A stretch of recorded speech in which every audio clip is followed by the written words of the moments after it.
Rice কুকারে কিভাবে ঝরঝরে পারফেক্ট পোলাও বানিয়ে নিতে পারবেন সেই রেসিপিটা আজ শেয়ার করছি। আসসালামু আলাইকুম। অনেকেই পোলাও রান্না করেন কিন্তু পোলাওটা ঝরঝরে হয় না, পারফেক্ট হয় না। তো আজ কীভাবে আপনারা রাইস কুকারে মাত্র 10 মিনিটে ঝরঝরে একটা পোলাও বানিয়ে নিতে পারেন সেই রেসিপিটাই শেয়ার করব। পোলাও বানানোর জন্য আমি চুলায় একটা কড়াই বসিয়ে দিয়েছি, আর কড়াইতে আমি কিছুটা ডালডা দিয়ে দিলাম। ডালডার পরিবর্তে আপনি ঘি অথবা সাদা তেলটাও দিতে পারেন। এখানে আমি কয়েকটা এলাচ ও 2-3 টুকরা দারুচিনি এবং একটা তেজপাতা দিয়ে দিচ্ছি, আর জাস্ট কয়েক সেকেন্ড একটু ভেজে নিলাম, এতে করে ফ্লেভারটা অনেক বেশি ভালো আসবে। আর এই যে এখানে 1 কেজি পোলাওর চাল ধুয়ে পানি ঝরিয়ে রেখেছিলাম, আর এখন আমি এগুলো নিয়ে নিচ্ছি।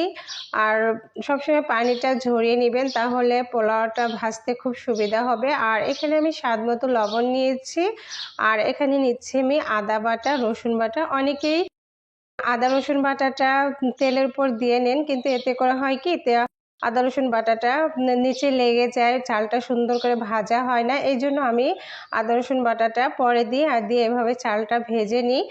এতে করে নিচে লেগে যাওয়ার কোনো ভয়ই থাকে না, অথচ ফ্লেভারটাও ভালো আসে। তো আমি পোলাও চালটা এভাবে ভালোভাবে কিছুক্ষণ ভেজে নিব। তবে পোলাও চালটা আমি সবসময় খুব সুন্দরভাবে একদম ভেজে নিই। ভেজে নিলে ফ্লেভারটাও যেমন সুন্দর আসে, ভাতটাও অনেক বেশি ঝরঝরে হয়।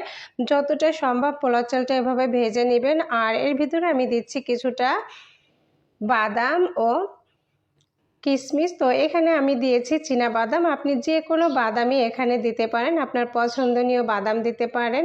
তো আমি এখন সমস্ত চালটা আরও সুন্দর করে ভেজে নেব। আমি 6 থেকে 7 মিনিট চালটা খুবই সুন্দরভাবে ভেজে নিচ্ছি, যেন চালটা হাতে দিলেই মনে হবে যে একদম মুচমুচে হয়ে গেছে, সেরকম একটা ঝরঝরে হয়ে গেছে।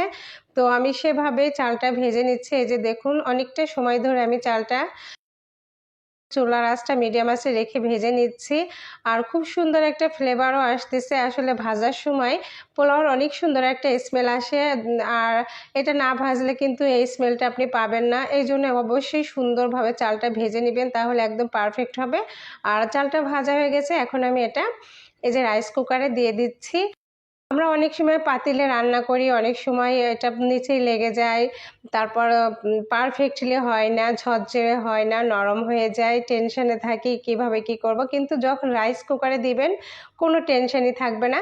তো এখানে আমি 1 কেজি পোলাওর চালে 2 কেজি পানি গরম করে তারপরে এই যে রাইস কুকারে দিয়ে দিচ্ছি, আর এভাবে ঢাকনাটা দিয়ে ঢেকে দিব। তবে তার আগে কয়েকটা কাঁচামরিচ দিলাম, কাঁচামরিচ দিলে আমার ভালো লাগে, এই জন্য দিয়েছি। এটা আপনার অপশনাল, দিতেও পারেন নাও পারেন। তো আমি জাস্ট 10 মিনিট এভাবে রেখে দিব, এমনিতেই ভাতটা হয়ে যাবে। এই যে দেখুন, অসম্ভব সুন্দরভাবে একদম পারফেক্ট ঝরঝরে একটা পোলাও হয়ে গেছে। চুলায় দিলে অনেক ঝামেলা হয়, কিন্তু যখন আপনি এভাবে রাইস কুকারে দিবেন একদমই ঝামেলা হবে না, খুব সহজেই সুন্দর একটা পোলাও রান্না করে নিতে পারেন।